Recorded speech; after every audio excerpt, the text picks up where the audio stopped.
Om Yatadipo Nivatasto Nengati Sopama Smrita Yogino Yatachatasya Yunjato Yogam Atmanaha Om Shanti Shanti Shanti.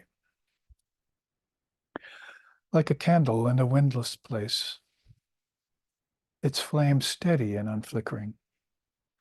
So too is the mind of the yogi, still and unwavering, meditating deep within upon the all-abiding Atman and steeped in yoga. Om, peace, peace, peace. And then and there they see Brahman. There shines Brahman. May that Brahman protect us, may that Brahman sustain us, and may that Brahman illumine our thinking consciousness. May we not find fault with each other, but the teachings of the world. And always be free of fault finding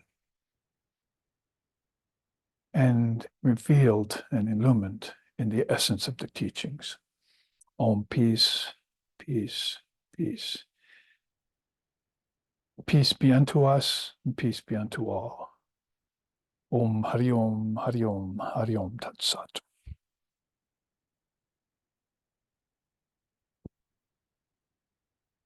After our one Sunday of absence because of the seminar last weekend on the bijams, the mantra, and the deities, we return here for a one-off class, which is a little different for us. We've been doing 2 and 3 and 4 class series and going on week to week like that. But this time, give us a chance to just take one class and study it deeply. And I've always been wanting to introduce and present a class on that yoga called Kriya Yoga. We know there are the 4 yogas, Jnanam, Bhakti, Raja, and Karma. And we were talking last week as if there was a 5th one in Mantra Yoga, but that's pretty much shared by all the yogas. For instance, even Karma Yoga, as we talked about, you're doing your mantra while you work and sort of in the background. And then when you sit in meditation, you bring it to the foreground and use it to control, purify the mind. And then eventually it becomes a bubbling spring of ambrosia, to quote the scriptures.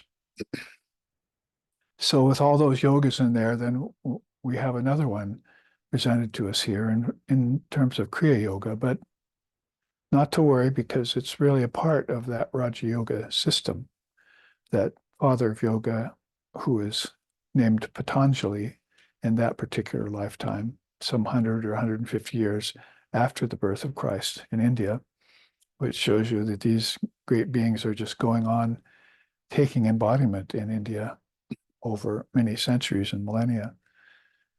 And he composed at that time the 8-limbed yoga, reformatted it, reformulated it, how you ever want to call that.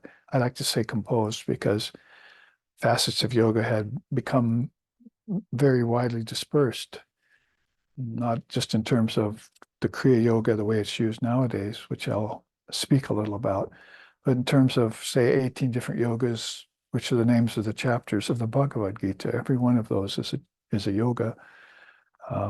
Like even the first one, there's a yoga of depression that people fall into, kind of like, oh, I've become one with this brooding mind, and I need to raise myself out of that. So if you could title it, put a marker on it, indicate it somehow, then you can know that it either needs to be worked on or it deserves to be attained. So that's the universal nature of the word yoga. So in terms of Kriya Yoga, then what we find in the second pada of the Yoga Sutras, there are 4 padas to the Yoga Sutras of Patanjali.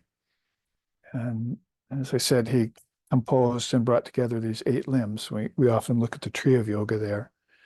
And if we look at the Yamas, the Niyamas, and asana and pranayama, and and then controlling the mind, pratyahara, dharana, concentration, dhyan, meditation, and samadhi, which is supposed to all lead to, according to all the great souls. Then you might say Kriya Yoga sort of takes a back seat to that, and hard to find its presence. And since one of the aspects of Kriya Yoga is devotion to God, which is something hardly mentioned by the father of Samkhya, Lord Kapila, the father of Yoga, Patanjali, and father of Vedanta, Vedavyasa. These fathers are an affectionate term we're using for them because they brought the focus of collective consciousness in on those yogas in their particular time frame.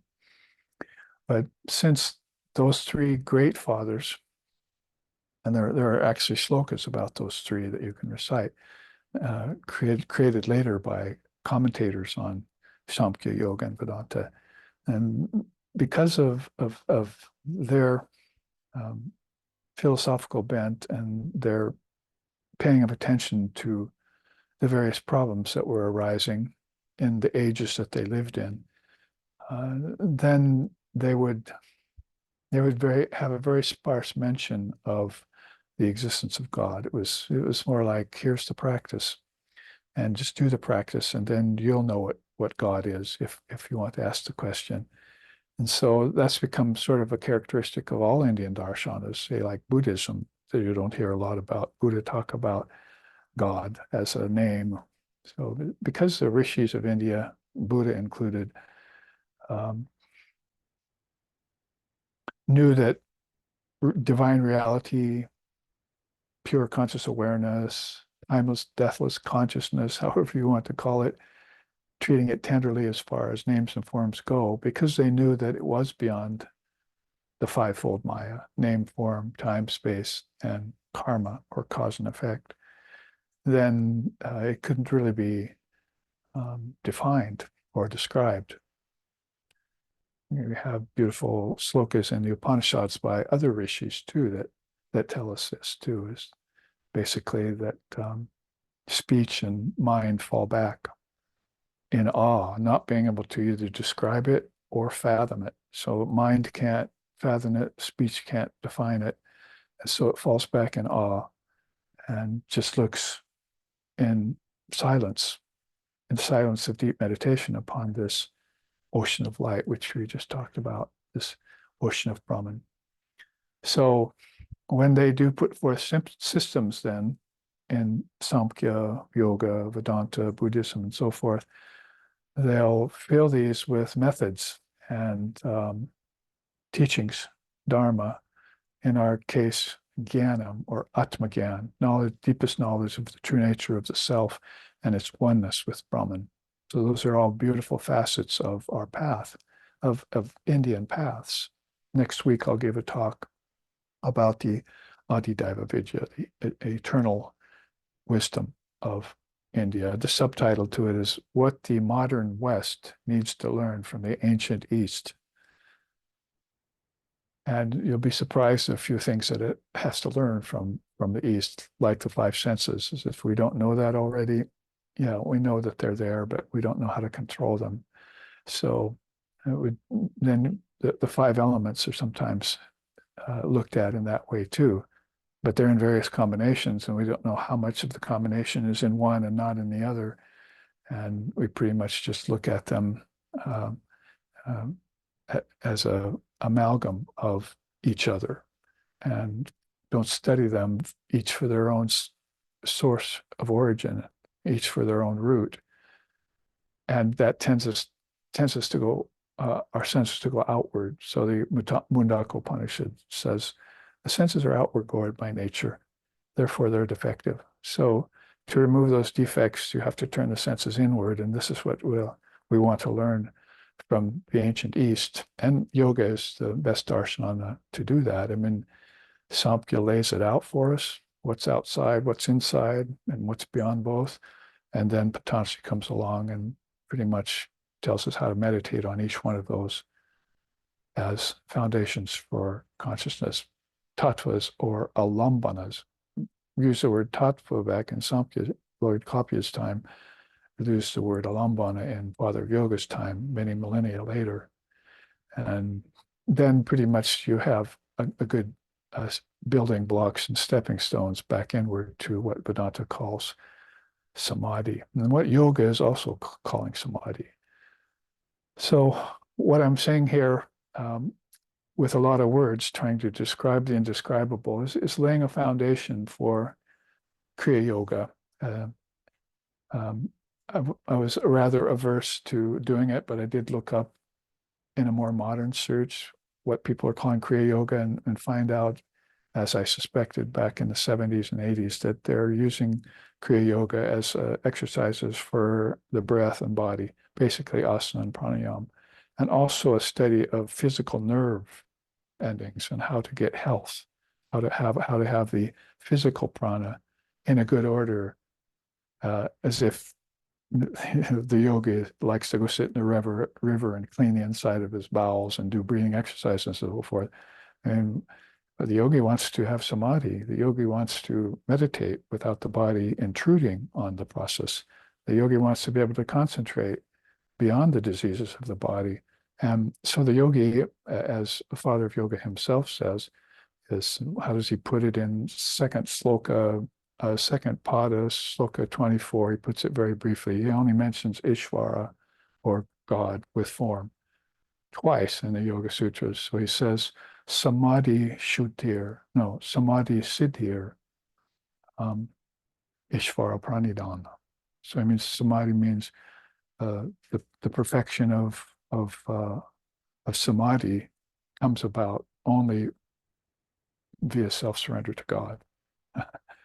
So though he might not mention God, he's right there in the slokas, he's saying how important one of the aspects of Kriya Yoga is to the yogi. That's Ishvara Pranidhana. So I said that the Kriya Yoga had sort of disappeared behind the overall Patanjali system. It was so favored by the commentators, so many of them since Patanjali lived a couple hundred years after Jesus, that his name got assigned to it. And you don't see that with any of the other sacred darshanas. Is that, and you might say Buddhism, got Buddha's name for it, but Patanjali is one of the words for the eight-limbed yoga. Raja Yoga, the kingly yoga, is another. And Ashtanga Yoga, the eight-limbed, is another. So you have these different references and titles they put on this system of yoga, which is a balancing and an aligning of all the centers, like you would find, say, in Kundalini Yoga, and connecting them up and raising consciousness by degrees to each one of them. And so you'll find the yogi ending up on the eighth limb in samadhi and able to fathom everything that went before, called samyama, putting together his power of concentration with his ability to meditate without distraction, with this experience that God grants him or her, the yogi or the yogini, all combined. So the self-surrender to Ishvara then is going to put you in a non-dual state. In fact, that's really what samadhi siddhir means. Samadhi siddhir means the non-dual state of samadhi. It's perfect. And if it's only attained, that non-dual state that the yogi's practicing for and looking for, by the grace of God. So you'll find this also in accordance with what Holy Mother, Shisharda Devi, the Ishvari form, the ideal of this ashram and Ramakrishna order, for instance, what she says about samadhi too. It's only through the grace of God, through practice and meditation and even mantra, you don't get that perfection. It comes only by the grace of God. So you can see that all the seers along the way and seeresses have all come to this conclusion that when they've reached the highest state, it's been granted to them by some unseen hand, by some untold presence. So one of the ways that you can set up this eight-limbed yoga, according to the Father of Yoga himself, is through Kriya Yoga. So when I looked online And as I was saying, unfortunately, I found that most of these Kriya Yoga versions that have come along, let's say over the last 15 to 800, 1800 years that people have been studying Patanjali Yoga, are pretty much associated only with body, breath, and nervous system. So that's unfortunate because all the seers themselves, as I've just explained in the last few minutes, are looking at yoga as samadhi, and that's the highest thing to attain. So they're not going to want to have anything in the way of moving inward towards this highest goal. And so we find that Patanjali himself has built into the eight-limb yoga this original, authentic Kriya Yoga system. And we'd be surprised to find out what it consists of when we looked at it. That is, if we're taken off guard or distracted by these inferior versions of Kriya Yoga, which are causing us to concentrate on body and breath, which are the lower of the sixth Ashtanga Yoga, that is, the lower of the six limbs. Before this lower of the six limbs are limbs 7 and 8, which are really limbs 1 and 2 called Yamas and Niyamas.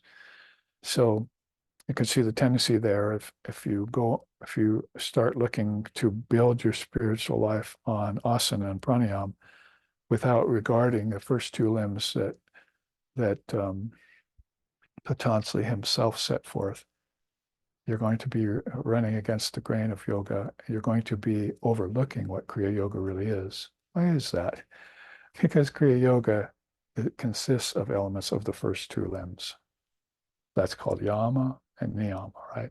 And we know there are 5 Yamas and 5 Niyamas. So if you just jump to asana and pranayama and concentrated there, you're not only foregoing these upper limbs, unless you just practice and put the body and breath aside once you've attained a few months of balance in them, and go on to concentrating the mind and having concentration and meditation, then that way you would have forgotten create the true Kriya Yoga. If you were to look back, or if you were to start off with the 5 Yamas, then you would say, well, my teachers need me to be truthful.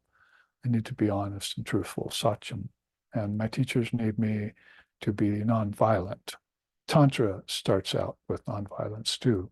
That's one of the great darshanas of India that not only Advaita Hina want you to be non-dual, but they also want you to be ahimsa. They want you to be nonviolent. So that's also the case with the second yama. I'm talking about the first limb of yoga, right? So you have satyam and you have ahimsa, so truthful and nonviolent, and then non-covetousness, and that's even going to be taken deeper when you get to non-receiving of gifts. And then also you want to be continent and moderate in your appetites, balanced in everything. For householders, that means one thing, and for the monks that means something more extreme. Nevertheless, you've got these very powerful yamas that are being introduced to you, and you haven't found Kriya Yoga yet. Those are what Patanjali calls observances. Those are the main observances of a person who's leading a dharmic life: to be truthful, not to covet things or get attached to them. As I say, what the West needs to learn from the East about the 5 senses is how to withdraw them from things and store up their energy. The senses have a lot of energy going out. There's a deity of fire in the eyes, the deity of earth in the tongue, and the deity of ether in the ear. You see, so those are the deities with the senses, have a lot of power. So if you're putting them outward on everything, they will go outward in a flow towards things, and you might get attached to them. You might want to possess the things that fire lights up, that earth causes you to taste, that the nose appeals aromas and so forth. But then you never heard maybe from some great teachers says, withdraw the mind from those things, direct them inside to the tanmatras using your prana. That's the energy you got from breathing. And then focus them on internal objects, tanmatras, and connect those then to the psychic prana in the mind. It's all an involution that's going on. We've studied it many times. But back to the point of this is that um, the 5 yamas are observances, but they're key observances. You can't really start on the path of yoga unless you're nonviolent, but so many people have started on the path of yoga and found themselves to be doing harm to others. And in thought, for instance, maybe they might not let their limbs go to create some physical violence, but inside they're jealous, they're angry, they're they have violent tendencies and so forth. And these come out later, and then they think, oh, I have to go see a psychiatrist or something. But that yoga psychology was not observed at the beginning. The Eastern psychology wants you to make sure that these things are observed as the main components of life, not getting a family, not making money, not having a job. The main components of life would be to have these 5 yamas in hand so that anything you do, like getting a job or making money, will be done in a truthful way. Such anything you do, anything you think, and will be done in a non-violent way. That is, any progress you make in amongst people in the workplace is done non-violently and without rancor, without jealousy. Then if those 5 main components of yogic life are observed, then that first limb is satisfied. And still you haven't found Kriya Yoga. So now he wants you to begin to get ready to practice. You see, now you've got the basis upon which you can do a practice without karmic effects coming back at you. That's limb number 2. It's called Niyama. And those he calls not just observances like the first 5, but those he calls practices. So first one that comes up, and it's very key, is tapas. It's austerity. And there's the first introduction or the first presence of Kriya Yoga that you find is in tapas. Basically, it means if you know how to withdraw the senses from things and be nonviolent and don't covet things externally and be free of being influenced by gifts given to you coming your way, just be even, like in yoga. Oh, then I'm now able to do real austerity. So I'm finding out that the yamas have set me on the path, but I'm not. They're also opening up my imperfections to me. You see, my inconsistencies are still within me. Even if I've declared myself to be nonviolent, truthful, and so forth, then I'm getting to the karmas of this lifetime, prarabdha karma, or the karma from past lifetime, due to which I took the birth in this lifetime to annihilate or to neutralize. So then he's got you set up on that way, and then all of a sudden you see these the encroachment of these imbalances on your yogic balance. And so you're at about that time, he says, okay, that's why I'm giving you the second limb consisting of 5 things, and 3 of them are most key to your practice. The first one is tapas, austerity, and we can show this chart now for the viewers. First one is tapas, austerity, and second one is svadhyaya. And the third one is Ishvara Pranidhana. You can see the chart there. People here in the class can see it. And I'm putting them in order of how they appear in the second limb of Niyamas and the 8 limbs of yoga. It's how they are introduced in the second pada.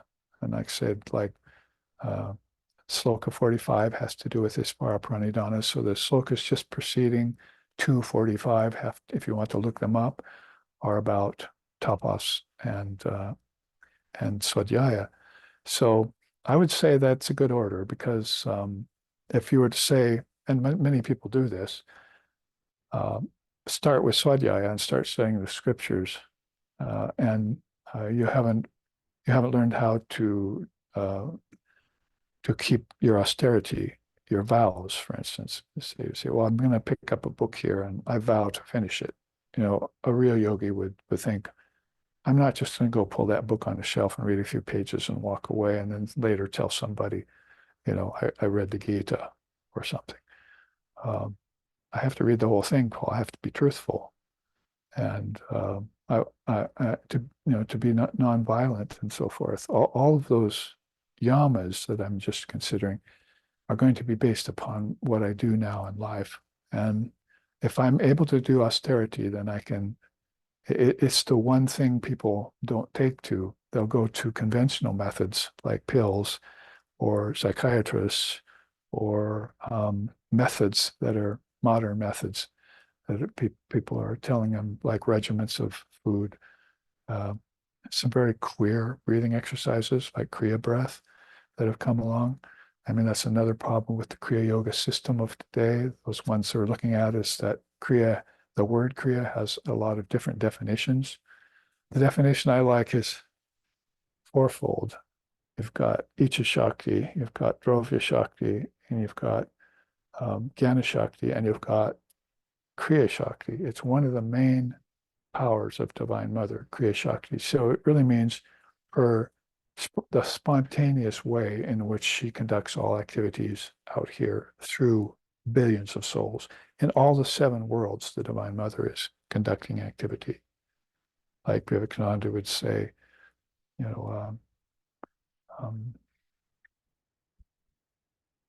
O Divine Mother, in whose activity no respite rests, granting unceasingly the fruits of action done, and distributing incessantly all action yet to come, may she bestow her boon of blessing upon me forevermore. So Vivekananda's looking at the Mother of the Universe, whose holy hands hold pleasure and hold pain, but yet she's the doer of good to all beings. If they have this karma of having to act in body and in physical form, then she's going to watch them as they do this and give them these practices. She's going to make sure that amongst the denizens of the earth, a Kapila will come to give you the order of the Tapas. A Patanjali will come to show you how to meditate on them and get Samadhi. And a Vedavyasa will come and tell you, now that you've had Samadhi, here's what Samadhi really consists of.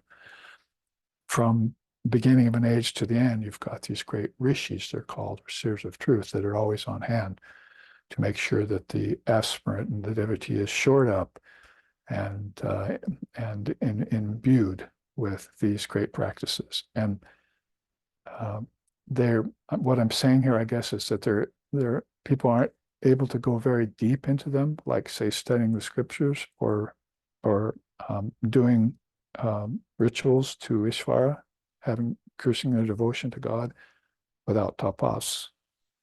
So you can see there that Patanjali is well thought in his order of things, just like Lord Copley was for the 24 cosmic principles. So this chart is our lead chart. Let's look at it. Now that you know what I've said and how I've introduced it and where it comes from, we're talking about the second limb of yoga called Niyamas, 3 of those 5, right? That's Kriya Yoga to Patanjali. That's your consummate practice. There are other things in there, concentration, meditation, purification and so forth. But as far as she's concerned, if the devotee who arrives at the second limb can put the power of these 3 niyamas together, then that will ensure that they can go beyond the occult powers which come to them through hatha yoga and pranayama, through asana and pranayama, because that's what they're going to encounter when they start looking inside. First thing you see, just like the first thing you would see out here, is sun shining and waterfalls and fruits on the trees. The outward senses are going to undergo those and enjoy them. They don't see suffering lingering in there. Adam and Eve didn't. So, I mean, whatever story you look at in religion, they look at the beautiful paradise. They don't see the suffering behind it. But we know Lord Buddha's first noble truth is there is suffering here.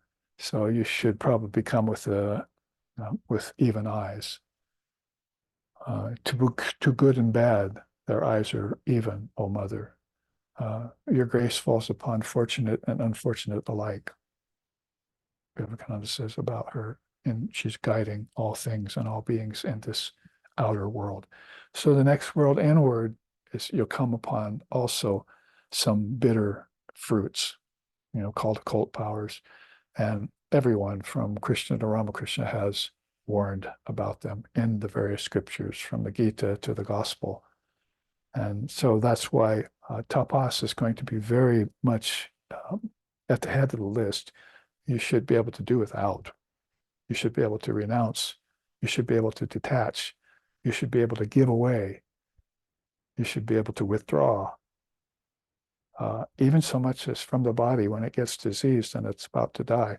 From cradle to the grave, this power to withdraw consciousness back to its source is the essence of tapas.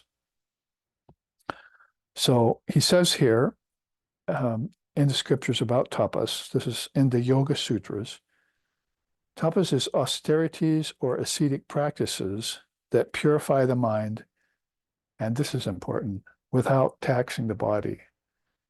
So one asana, for instance, according to Shankar and others, doesn't tax the body.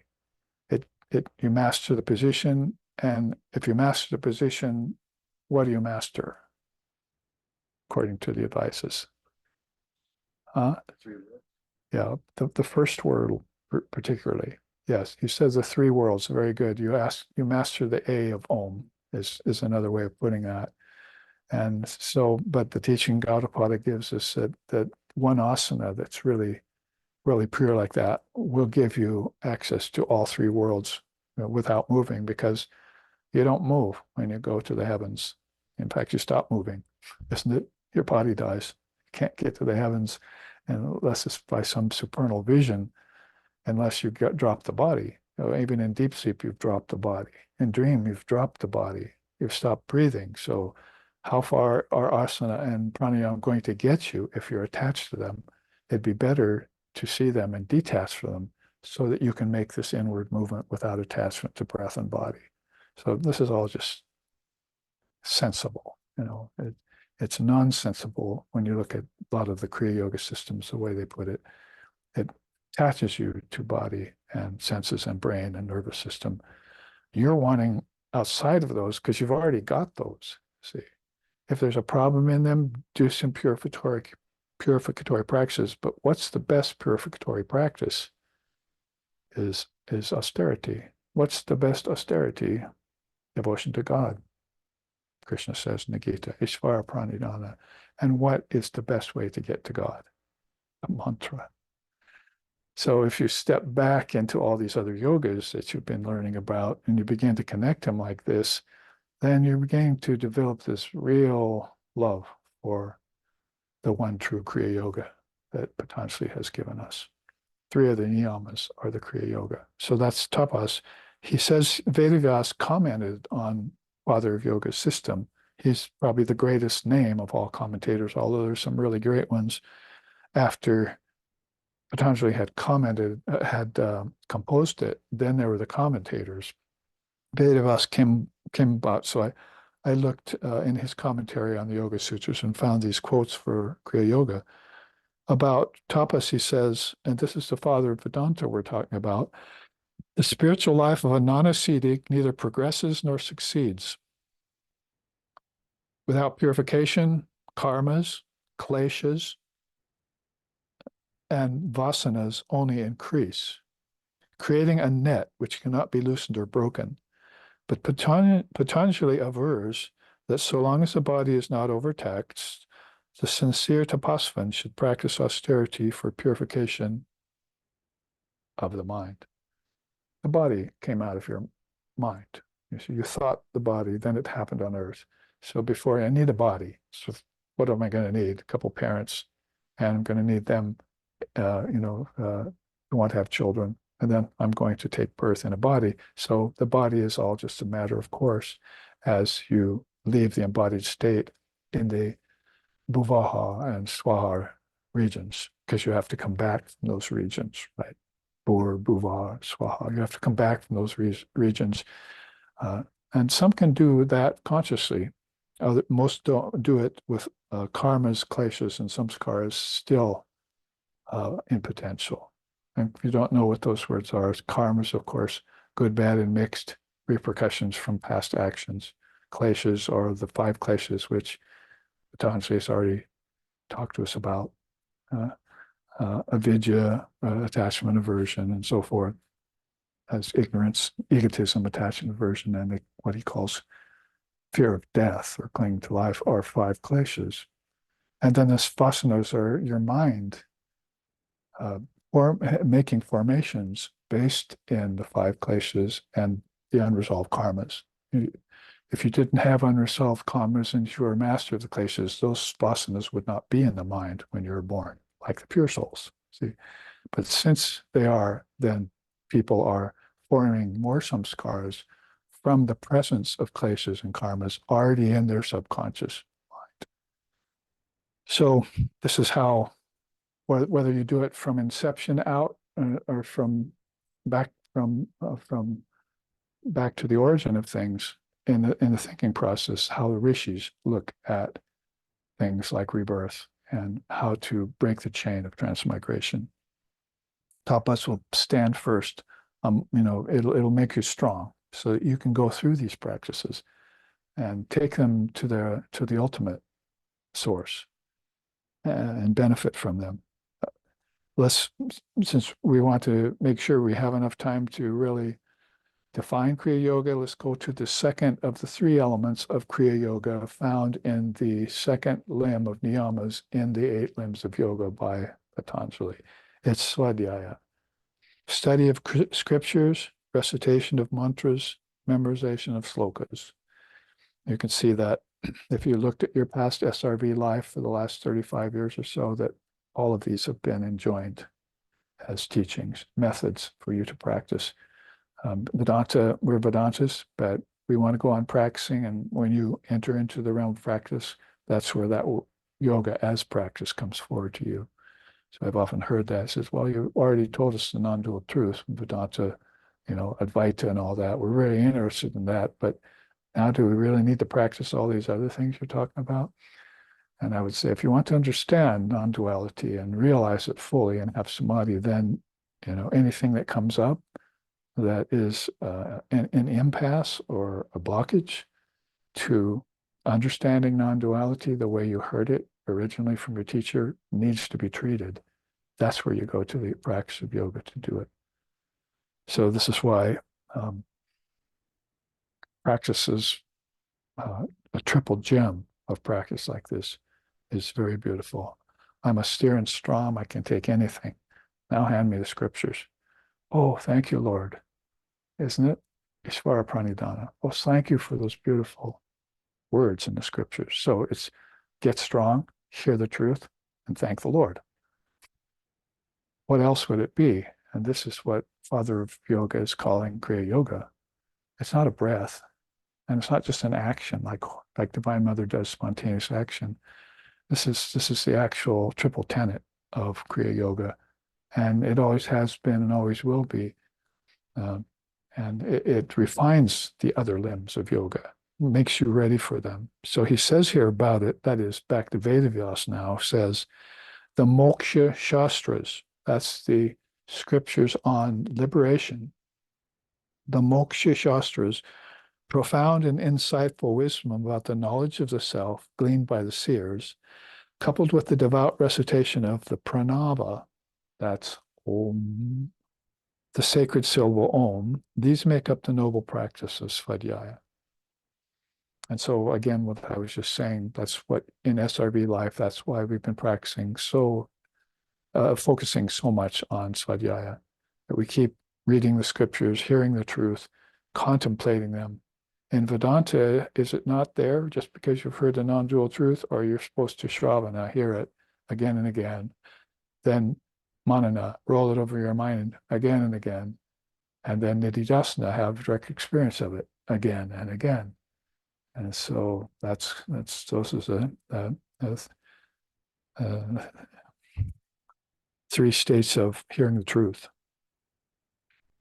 Lot to say about all of these, but You've got the quotes right there by both the Father of Yoga and the Father of Vedanta. Let's move forward to fully define what Kriya Yoga is. The third aspect of the three is Ishvara Pranidhana. It really means, Pranidhana means self-surrender. So you want to find the Lord and surrender to him, her, it. You can do it with the Ishvari, the Divine Mother. You can do it with Ishvara, the Brahma, Vishnu, Shiva forms.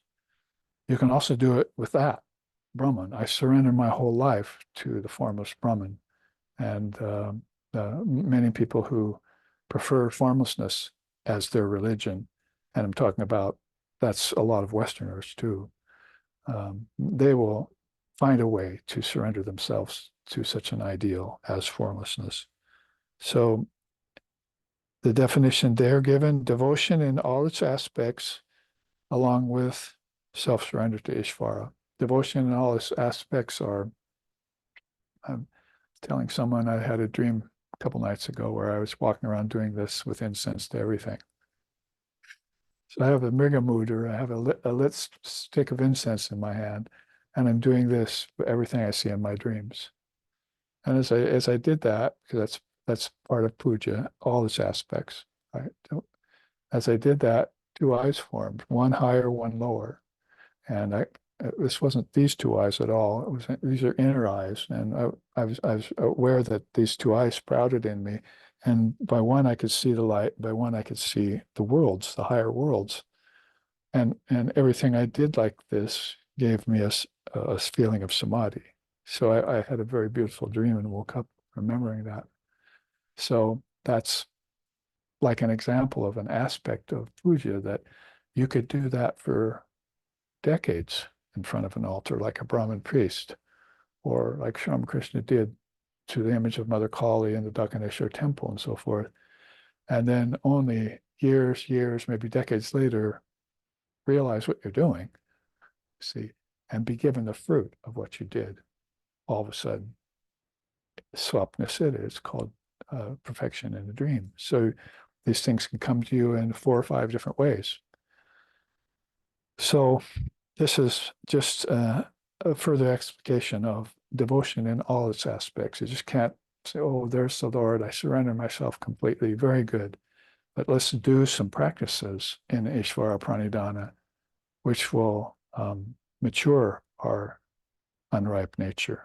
See, maybe my offerings to God need purification. Like if I'm just cutting up fruit, putting in a bowl and offering in front of the altar, and all of a sudden I don't feel like it was accepted. So maybe I need to pray the mantra over it. Maybe I need to wash it. Maybe I need to have certain articles that I'm going to place it on in front of the deity. And then I'm going to have to sit there and do mantras over it. There are aspects to offering food and incense and everything like this. You keep them in mind as you do the practice, see.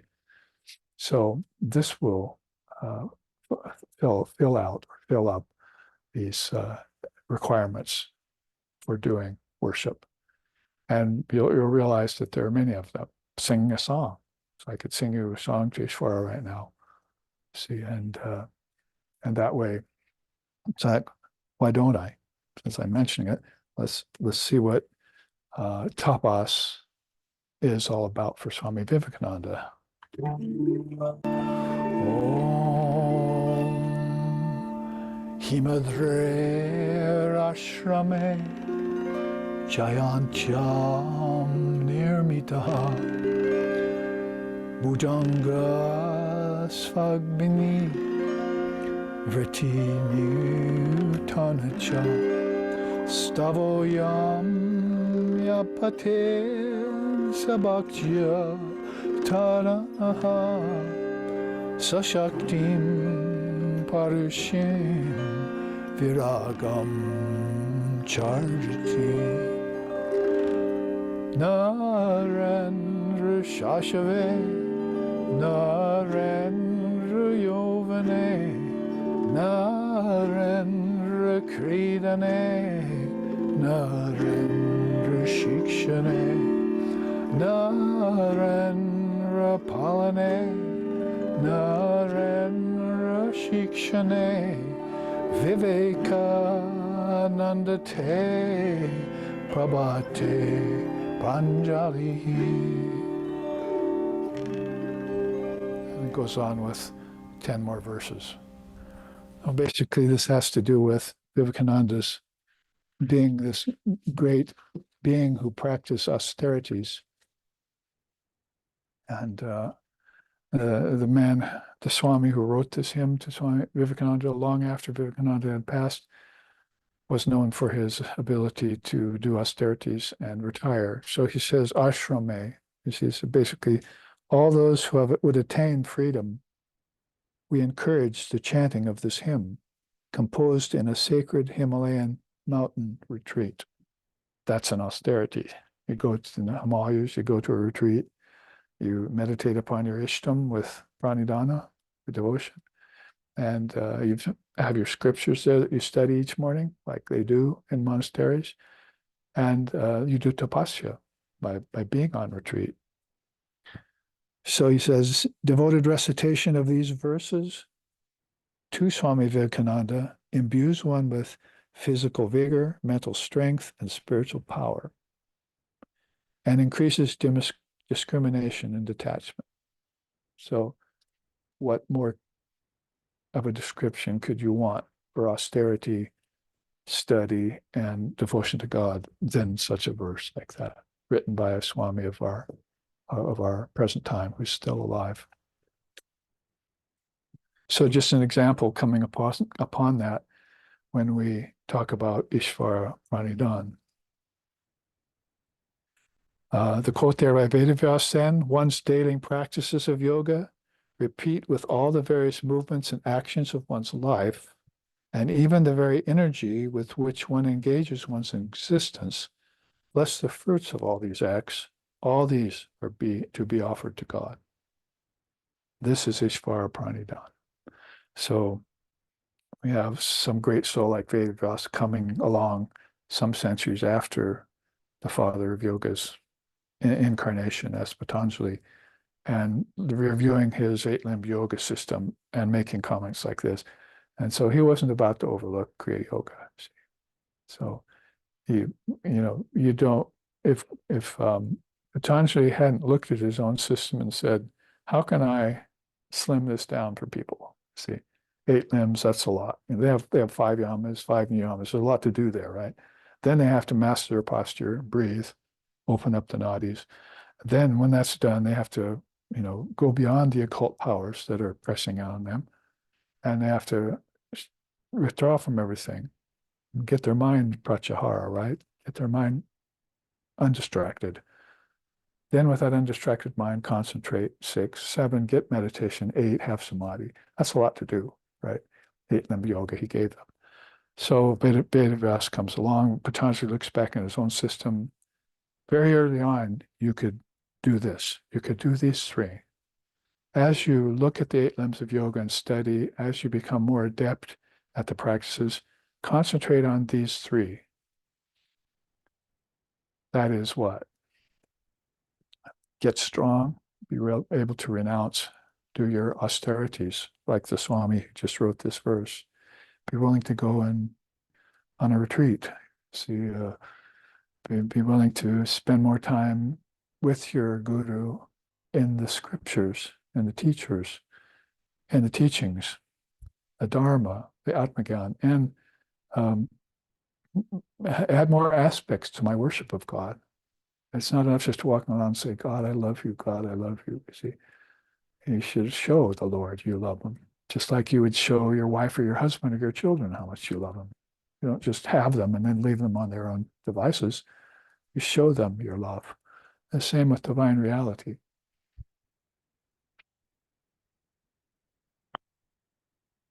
In accordance with the triple tenet of Kriya Yoga, we should bring out this word, samapatti. Basically, the 3 treasures of Patanjali are yoga, samadhi, and samapatti. He puts these very close in that second pada of slokas. He puts that very close to this teaching on Kriya Yoga. So, see, he doesn't want you to get off track. So basically, the whole thing, the first treasure, if you're looking at these three niyamas as practices you have to do, you have to then keep the three treasures in mind as you do that. One is reach self-perfection. That is, you want to climb the tree of yoga to the eighth limb. You don't want to stop somewhere along the way and get waylaid or enjoy the fruit of a lower limb and just stay there, fall victim to the occult powers, so forth and so on. You want to go all the way to the eighth limb and have that samadhi, which the seers are telling you about, and which Father of Yoga set the system up to allow you to do. So samadhi would be the first treasure of yoga. Isn't that very nicely put? It's like, oh, I have to start down here on the yamas, but I have to remember the Father of Yoga told me that the essence of the whole thing is samadhi. So samadhi, shuddhir, Ishvara Pranidhana, Pada 2, Sloka 45, is this, the non-dual state of samadhi is reached by devotion to the Lord. So from this time on, I hope nobody's ever going to walk up to me and say, oh, there was no devotion in the yoga system. There was no mention of God in the yoga system. The whole thing is about devotion to God. It's just that they're not pulling that out as something maybe distracting to people of the age. They're showing you how devotion, what the devotion dynamics of devotion really are, how you build up to proving your love for the Lord. Otherwise, there's so many versions of love that are not conventional, that are compromised, that are self-motivated, so forth, that are conditioned, right? Because you always hear the term unconditional love. Well, that for the Lord, that you'll see that in Sri Ramakrishna Paramahamsa. If you want to know what love for God looks like, study him. And in that study of Sri Ramakrishna would be a part of your Svadhyaya, by the way. I mean, how many times have I gone through the Gospel of Ramakrishna over the 50 years or so since I laid my hands on it? You all know, because I put out a book on 700 stories of Ramakrishna. Over the last couple of years, I put out 700 God blogs, 5 a week, for all of you to study. So this is studying a great scripture, Svadhyaya. This is Svadhyaya. Memorizing it, seeing what he said, remembering what he said, explaining what he said. That's the point here. So as you do all of this Kriya Yoga, if you focus in on that, you might say as your at Vedantic practice. And Vedanta is not a practice, but I do have this Kriya Yoga that was given to me. I'm still doing austerities. I'm still studying the scriptures and memorizing things. I'm still increasing my devotion to God, my bhakti.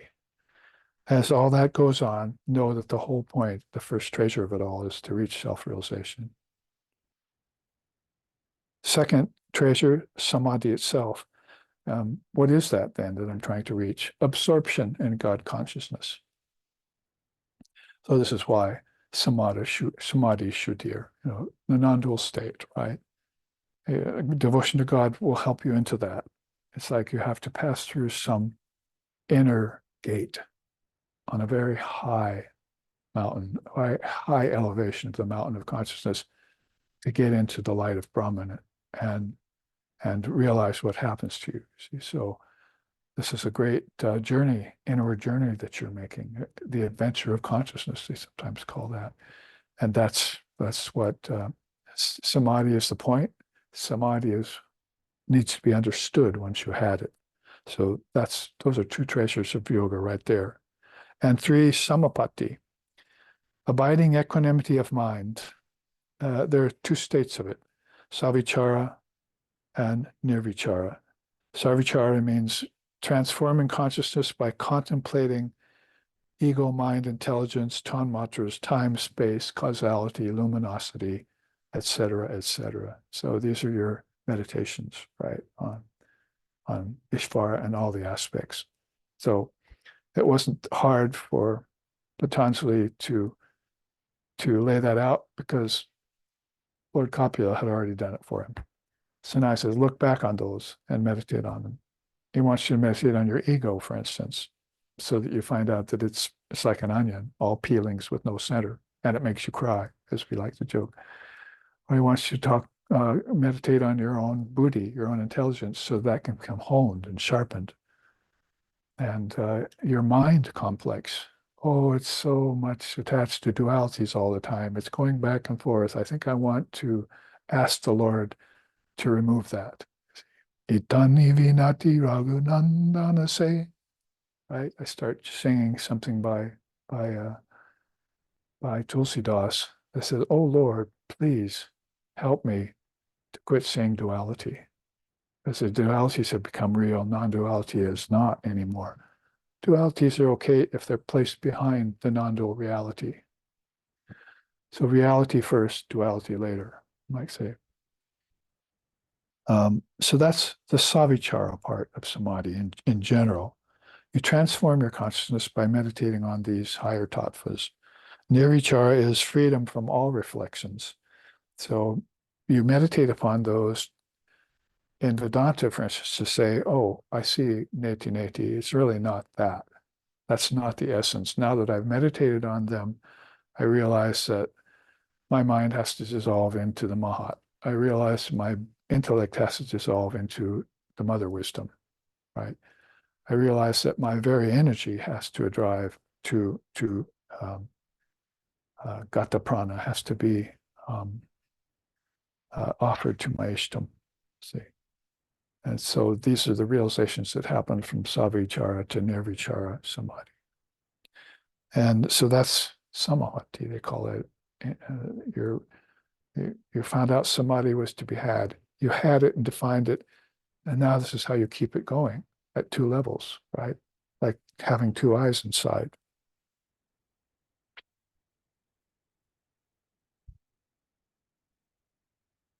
The 5 types of yogis are on there. I won't go into that. Basically, the first 3 are not able to culminate and get samadhi. Those are those who are born with an aspect, with aspiration, but don't fulfill it in their life.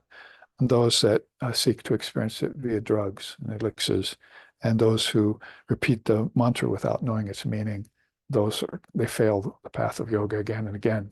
This is what Vedavyasa says after watching Patanjali's system for centuries and people trying to practice it. But he said, those beings I saw that succeeded, guess what they mastered? The first element of Kriya Yoga, Tapas. See, they are willing to undergo various ascetic practices that take away everything superfluous and give them this wonderful knowledge of the treasures of yoga. And finally, samadhi itself comes to them. So that's Vedavyasa's commentary on 5 types of beings, 3 that always fail the path and 2 that succeed. He says there, his own quote is, the first 3 types fall from grace due to pride and negligence. The other 2 are true luminaries, standing as examples for mankind. We saw like Vivekananda coming as a supreme exemplar for that. And then this final quote here on this chart by Vedavyasa, the noble Kriya Yoga is to be practiced with the sole aim of attaining samadhi.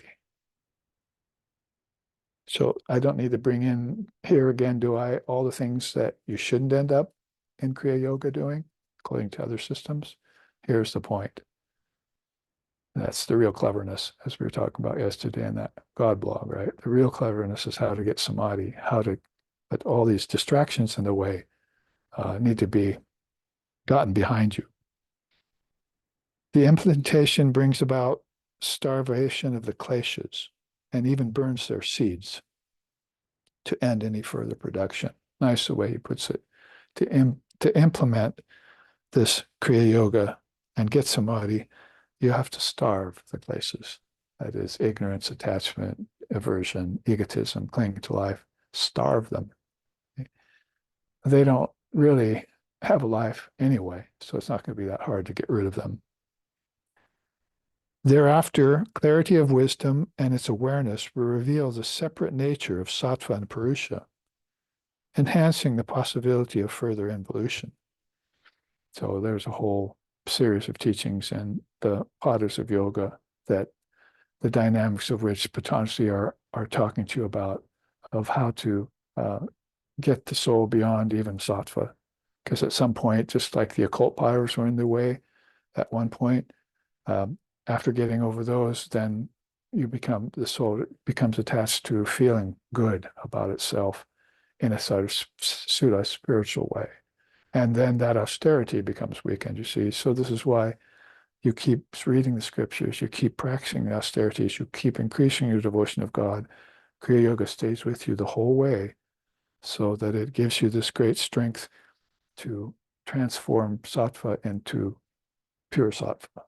And just read the Vivekachudamani of Shankara to find out how that happens.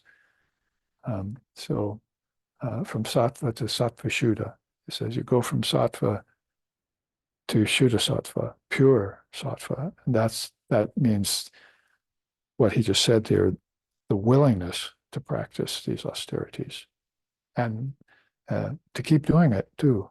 It's not stop somewhere and say, okay, enough austerities, I'm perfect enough. As if that's ever a good idea in Maya, in the realms of name and form. So you want the consummate realization of samadhi for all time, because that's dissolving. We talked about that already. It's dissolving into Ishvara, and then Ishvara opens the gates to the non-dual state. All right, what else I had for you is just a quick look here at what we're talking about when we talk about tapas.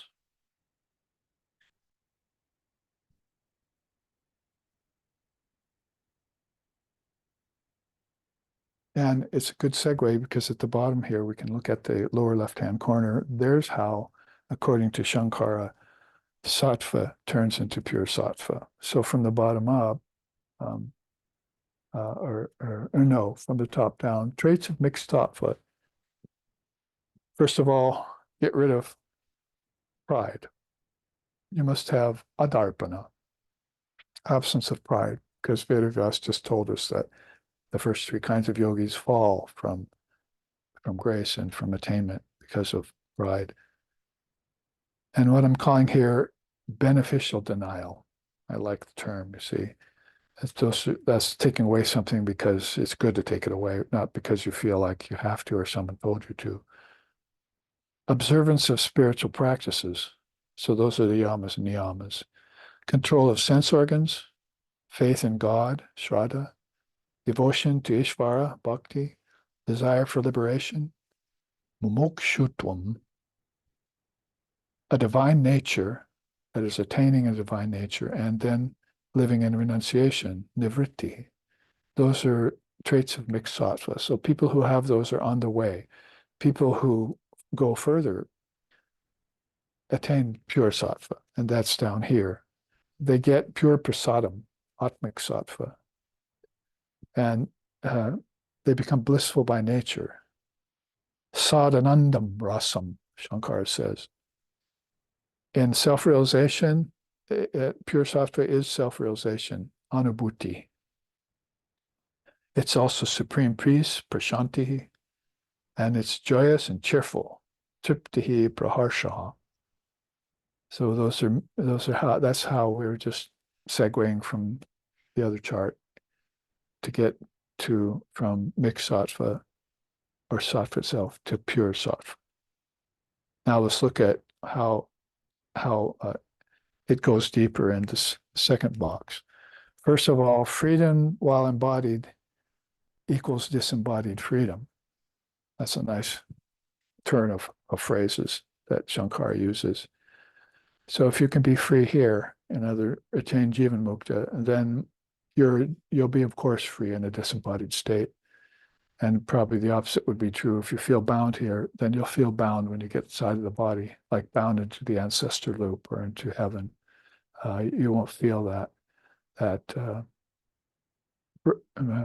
restless air of heights they talk about, which is non-duality. We were just talking about that. Samadhi, siddhir. Knowing that perceiving difference from Brahman brings fear. celebrating the glory of the indivisible self, dealing with ignorance via abidance in the Atman, observing the unreality of the world via constant discrimination, remaining of cheerful mind and disposition, seeing that the real is blissful while the unreal brings about suffering, and being clear that there is no freedom for body-bound souls. These are some powerful reflections that Shankara gives to us for the person who's reached pure sattva. In other words, this is what they're thinking now. If you compared that to what they were thinking, either when they were in mixed sattva, because there were still broodings going on, or even before they started the spiritual path, especially, you'd see their mind was thinking completely different things. So just look at some of the minds of this world to see what they're thinking, what they're focusing on, war, and so forth. And you'll just see the vast difference between the mind before transformation and after transformation. That's before Samadhi and Samapata and before it. The top box on the left are some methods. You think there's no methods in Advaita Vedanta? Let's see what the Advaitas themselves say. Contemplating perfect union with Brahman, always. Knowing the self and Atman as the truth in all. Abiding devoutly in the self. Nurturing the Brahman state. Always denying the non-self or the ego self.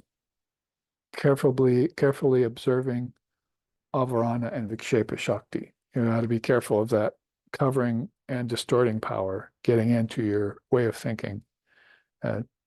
You've already seen it in the world, and you've seen it in the lower worlds. You have to be careful of it now in your balance, your state of balance that you've achieved, that it's not causing you any doubt or diversions. Noting clear distinction between the seer and the seen. That goes on. Viveka Vairagya. Consciously destroying the seeds for rebirth. Birth and death are very painful, my dear. May you never have to experience them again. So I'd say if you were thinking about that before you practiced yoga, you'd go, well, maybe it's true, I don't know. But if you were thinking about it after you had a higher state of yoga and sattva and balance and all that, you'd probably lay awake at night thinking about it. I don't think I want to be reborn again. Do I want to be reborn again? Let me look back on my life and see what I went through. What was worth it? What did I suffer? Do I want to risk coming back again? So you're having this kind of deep reflection about having to do this all over again. That doesn't happen to people who are attached to nature. They have no thought otherwise than to come back again, even if they don't believe in rebirth.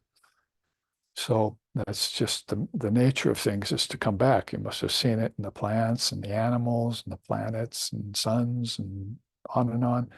You don't think it's there in human beings too. So this is one of those great liberating methods of Advaita Vedanta. Is you can say right now, I'm not coming back again. I've had people, my own students, tell me that. And Holy Mother said that to Sri Ramakrishna once. Their case, of course, much different. But people would say, I'm not coming back here again. They're very definite about it. They've seen what's here. It's a mean prize, as Vivekananda said. And probably people like that have already realized that it's already in them. So they've had it. They always have it. So why should I go chasing it again? It's like a dog chasing its tail, rebirth. Have you seen that? Round and round again. Never catches it. Maybe it gets a little nip of it once in a while. And so these methods are completely mental, intellectual, psychologically, and spiritual, aren't they? There's no effort in this. It's all in the enlightened mind, or the mind that's gaining enlightenment. Exerting effort towards eliminating false seeing. Puts it very nicely in the last one there. So why am I bringing up this chart? I'm bringing up this chart to show you what austerity leads to. That is tapas. This is an effort. See the mountain climbers up there, and even at night. So they're on their way toward the pinnacle. This quote here is nice about it. That one who worships in the sacred and stainless shrine of the Atman, which is independent of time, space, and distance, which is present everywhere, which is the destroyer of the pairs of opposites, and which is the giver of eternal happiness, becomes all-knowing, all-pervading, and attains hereafter immortality, says Shankara, the great non-dualist. He also says down here along the way, when the veiling power disappears, the distinction between the universe and Brahman becomes clear, and change is then perceived in phenomena only, never in Brahman. So you're going to have to see Brahman and the changing world, divide them, because when they're mixed, so it's sort of like Sri Ramakrishna said, when you mix milk with water, or then pretty soon you can't see the milk, you can't see the water. They merge with each other and they change each other's nature, as it were. So that's the thing with Brahman in the world. Yes, Brahman is here and everywhere. How clearly do you see that? I want to see it exceptionally clearly. So I think I'll separate everything that changes from the one unchanging thing, and then see Brahman in the world separately in an unmixed view from here. See? And then that yoga is balanced. And now what do I notice from that? And I look at the two. Yes, that's unchanging and that's changing, but this, what I see from this is that change is only taking place there. It's never taking change in reality. So change doesn't exist in reality. That's called parinama, the appearance of change. But the non-dual says, aparinama, there's no transformation going on. It's all a sleight of hand.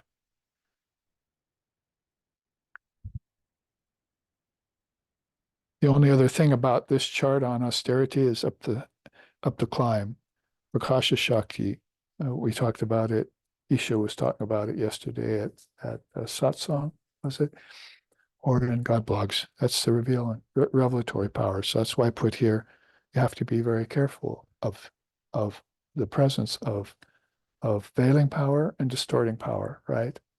If you can strip the veiling power away, you feel safe and say, wait a minute, it still doesn't look right, some things. That must be the distorting power that's doing that. I have to clarify that.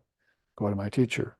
See, I was well along the path. I thought I didn't need a teacher anymore. Bad idea. Then later on, as I went along the path, I found out veiling power might have been gone thanks to the grace of the guru, but there's some distorting power there I can't figure out. I should go back and ask them and refer to the seers in the scriptures through my Svadhyaya so that this all clarifies the picture for me. Then I can get to the revelatory power. This climber is about to get the revelatory power. We're going to get the highest view from the pinnacle of consciousness. And this one's along the way and good. And this one's just there, you see. So this along the way is they're getting viveka khyati. That's both in Buddhism and in Vedanta is a very powerful attribute of spiritual practice. You could say you probably wouldn't get that without tapas. You maybe say you could get some viveka. Oh, I can see where it's true, changing the unchanging, the real, the unreal, the wheat from the chaff. Yeah, I can, but to actually come to realize that it's the truth and see it without any doubt, that's viveka khyati. It's clarification of everything. And Prakasha Shakti is allowing you to have that. At a very high level, then, that's, of course, Adhyatma Brahma itself. You're getting to the non-dual state. Probably the quickest I've ever gone through that chart, but it's a good example of the Kriya Yoga's first aspect, right? I mean, you say, well, do I have to go and fast? Do I have to go without food for a long time? Do I have to do mauna and not talk? Do I have to go to a cave for a long time and not see anybody? Those are austerities, right? But those are taxing the body, you see, quite often. So what did he say back here? As long as it doesn't tax the body, it's a good austerity. So the Father of Yoga doesn't want you to burn out the body, the breath, the lungs and the nervous system, like the Kriya Yoga components of today are talking about. You're just burning it out like a person who exercises too much. A little exercise is good. Take a walk. You don't have to overdo it. So in that case, then you're having this other kinds of austerities. That's why this chart was created. And this is the real austerity to me. If you can understand that ignorance does not exist, that the unreal does not exist,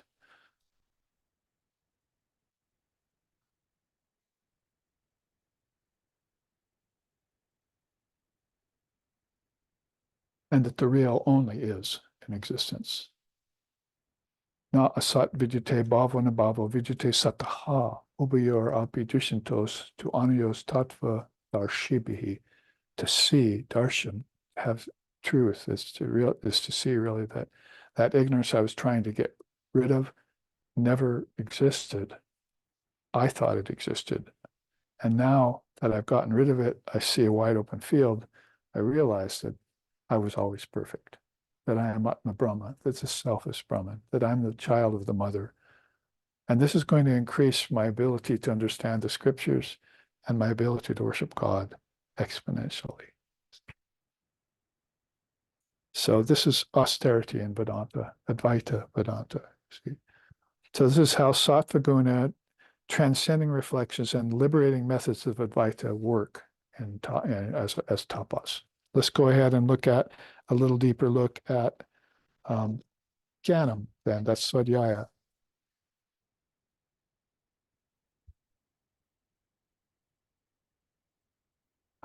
I finally realized at some point that I really wanted to explain this to people, and I wanted to have a real good teacher of it. So I studied Vasishtha's yoga, and I found out that his teaching to the young Rangchangpa was one of the best ways, one of the ways that the obvious became more studied. The obvious means because so many people are ready to throw the books out the door. Even if you can say something in books and temples vain thy search. Well, it doesn't mean the revealed scriptures when he's saying books. So you probably need a teacher to explain this to you. And so we go to Lord Vasishtha, who's teaching the Atmagyan. And I would say Atmagyan is probably beyond even just dharmic teachings. And it's definitely beyond morality and ethics. You might say those are sort of three steps: morality and ethics of religion, and then the dharma of taking vows and all of that. Then you've got this Atmagyan, which you got by Viveka, right? You came to discern that, whoa, those words are powerful. Like our seminar last week. Well, wow, there's some real power in those little bijams. And there's some deities with them too. So everything can be compacted down just to a tiny little thing. This is exactly what happened to the atom, you see. So it can happen in matter. Couldn't it happen in spirit? That's a lot is compacted down into something and you could implode it rather than explode it. Makes sense to me. So here we have Vasishtha's way of talking about it. And I can make this real simple for you without a lot of words. There's just three things here, basically. There's those who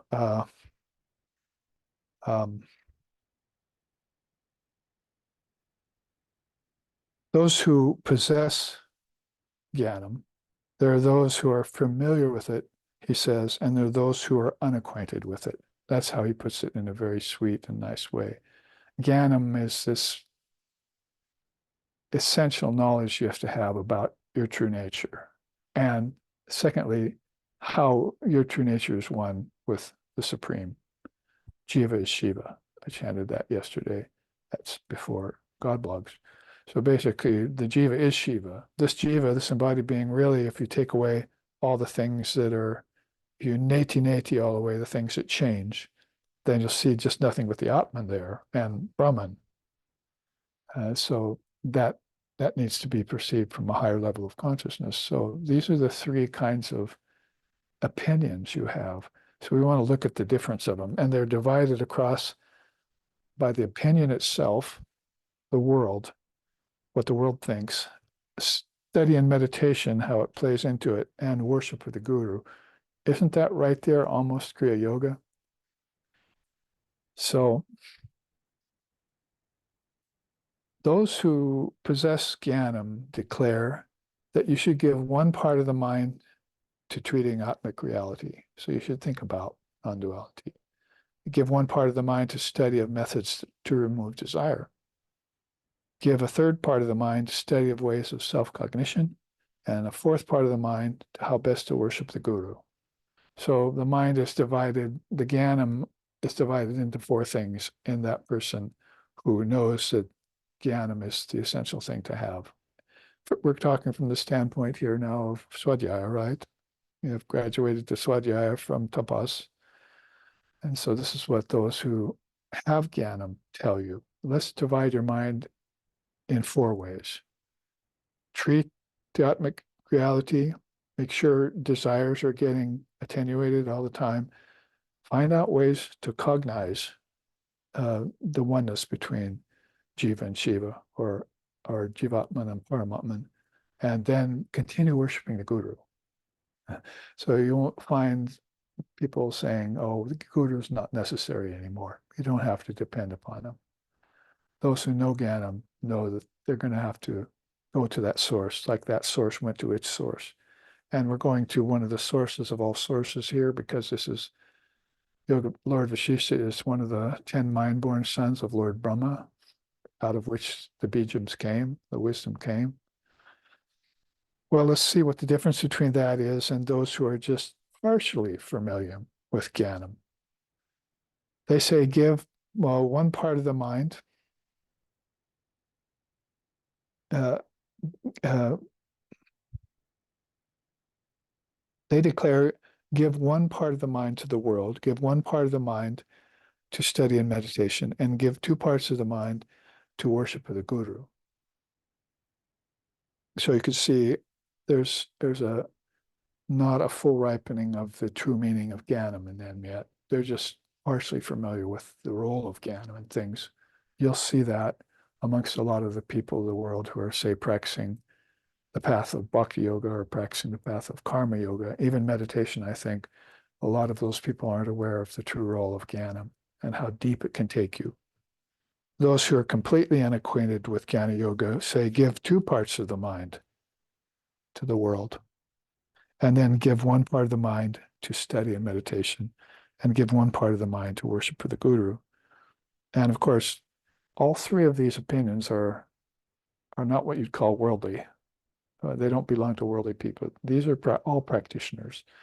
But it shows that Lord Vashishta has looked out upon people who are practitioners, who are aspirants, who are students, and he's seen the difference in those who have acquired Jnana, those who are just familiar with it, and those who really don't have it yet.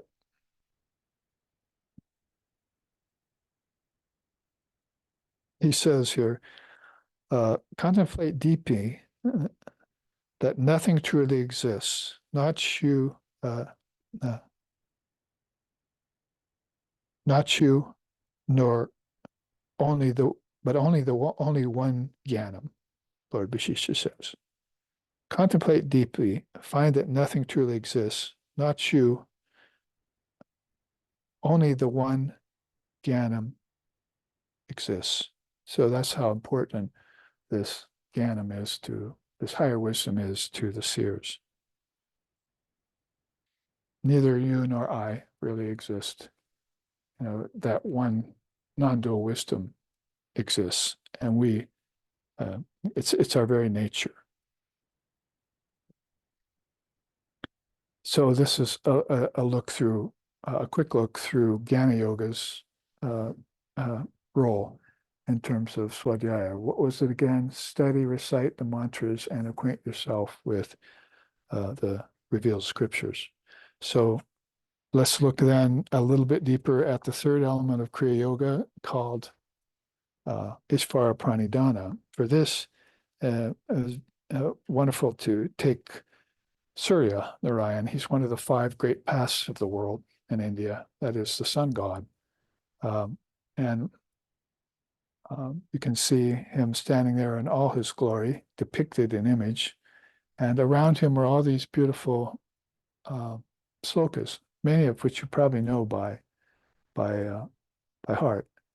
Like one is Om Bhur Bhuva Swaha Tat Savitur Varenyam. That's all about the shining light. And then one is about the inmost self, Na Tatra Suryavati, Na Chandra Tarakam. One is shining like burnished gold, highest and deepest, the core intelligence of living beings. You know that chant too. All of these are on our Svadhyaya list, by the way, to memorize. And so that's why if we've memorized them, then we're responding to this teaching about Ishvara in terms of the light of the sun god. But the one up here that might not be so familiar is at the top from the Akshi Upanishad. Akshi means this center, the light that's at the center. Akshi Upanishad is talking about a consciousness that has become non-dual and is seeing through the sixth center, that is the third eye, or Jnana Chakshu. So it says in the Akshi Upanishad, there rises the thousand-armed, existent in myriads of ways, the life of all animate beings.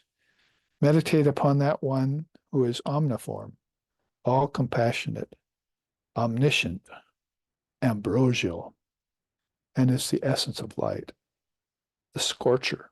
That's like the sun burning away all impurities. Salutations to the blessed offspring of the infinite, the power of all eyes to see, the flood of endless days. The flood, all hail, all hail. Jai Surya Narayan. Om Namah Surya Narayan. So this is all about the sun. You can see here his rays themselves have such things to do with Brahman and Shakti, sentiency and pure consciousness, and insight and awareness, wisdom and intelligence, knowledge and mental comprehension, physical light and the light of prana inside. And he's called the commander of the ocean, the armies of the ocean of light. He's the commander of them, and he's the revealer of darkness at the same time. So that means if there's darkness in the soul, he'll show it to you, and then he'll show you how to light it up, you see, to bring light to it. Down at his feet is the eternal flower of life, which he grants through his emanations, and in the garland of nature, all belong to him. His spear there is the self, the staff of the flood of endless days that he grants to living beings. Can you count the days you've lived in your life right now? Maybe in terms of years you can, not in terms of months and days, most likely. So when you look at it in increments like that, how many days you've had here in the body to enjoy the sunlight here. And without the sun, no terrestrial activity would be possible. That's actually a quote right out of the non-dual stotrams.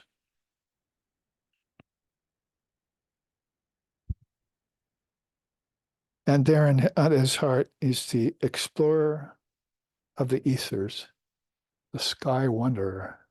So it means his rays will start as the sun of non-dual wisdom, and then his rays will spread out through the seven worlds, all the way down to the Purva Lokas. So what you're looking at is millions of suns in the night sky here on the physical earth are representations of light at deeper and deeper levels of consciousness, all the way up to the Trinity, the grand sun, which burning all other lights burn. So it's the light of the Atman, the light of Brahman, as the quote says here, which all other lights, including the light of the sun, the moon, fire, lightning, and everything here gets its radiance from. It's the emanation of that one light. That one light shining, all else shines. By its light, all is made radiant, says the Upanishad. So here's a good example of how we can increase our devotion to one of the great aspects of God here, the sun god, Surya Narayan, who's, again, not just an orb in the sky, to people who worship the physical sun, not just the astronomer. You see, he looks at millions of suns, some of them so big that you can't even fly a jet around them in years. Take you, so they're so big. So they get to admiring, and being overwhelmed by different kinds of sun. But we're looking here at the sun of wisdom, the very source of all of our thought and our wisdom and knowledge. And in that way, we know who Surya Narayan is. And when you salute the physical sun every day, then you should be thinking, like in terms of these austerities you are doing, you should be thinking of the sun god in terms of those austerities and reading in the scriptures about them. I myself read in the scriptures this week about the sun god in 3 sources: Rig Veda, the Mahabharata, and the Stotram, which I can sing a little bit to end the class, as we look at how Ishvara Pranidhana rounds up this beautiful yoga of Kriya Yoga with its 3 great aspects and its 3 great treasures. So this is verse 6 and 7 from the Aditya Hridaya Stotram. And you might have heard of Agastya, the great sage. He made an appearance in the Ramayana just before the battle of Ram, Chandra, and Ravana, and taught this hymn to Sri Ram so that he could vanish Ravana and then come to full realization of the power in the sun god. Rashmi mantam samudyantam deva swarna mashkritam purjashva vivashya santam bhaskaran bhuvaneshvaram Sarvadevatmako yesa tejasvi rashmi bhavananaha Esha deva suragana lokan bhati gabashtibihi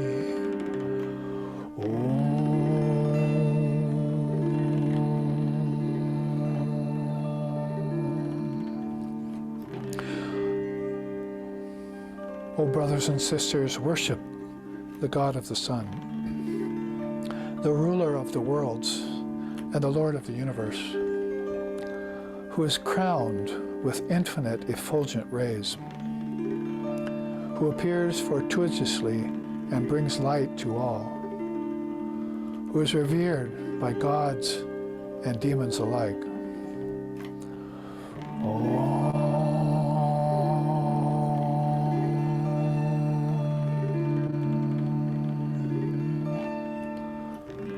Indeed, he is the very embodiment of all the deities. He is self-luminous, sends forth all physical and wisdom rays. He nourishes and energizes the inhabitants of all the worlds. Gods and demigods alike benefit by his powerful emanations. Om Jai Surya Narayan. Om Jai Surya Narayan. Om Jaya Surya Narayan.